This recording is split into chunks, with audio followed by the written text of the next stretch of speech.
ہم نے کتابوں میں پڑھا کہ حضرت لاہوری رحمۃ اللہ علیہ کثیر البکا تھے۔ کثیر البکا کا مطلب اللہ کا خوف غالب رہتا تھا اور بڑا جلدی آنکھوں سے آنسو آ جاتے تھے، بہت جلدی رو پڑتے تھے،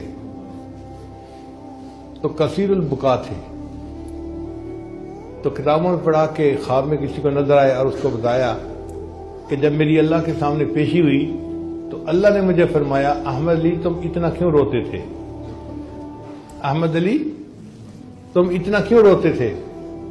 تو حضرت فرمان لگے کہ میں تو اور رونے لگ گیا کہ میں نے سوچا من نوقش فی الحساب فقد عذب، جس سے سوال جواب شروع ہو گیا وہ تو پھنس گیا، اور مجھ سے پوچھنا شروع ہو گئے ہیں کہ تو کیوں روتا تھا؟ تو میں اور رو پڑا۔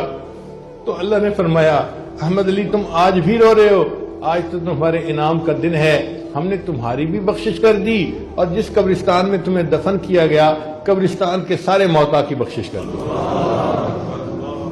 تو اللہ سے محبت کرنے والا بندہ جس قبرستان میں دفن ہو جائے، قبرستان کے تمام مردوں کی بخشش کا ذریعہ بن جاتا ہے۔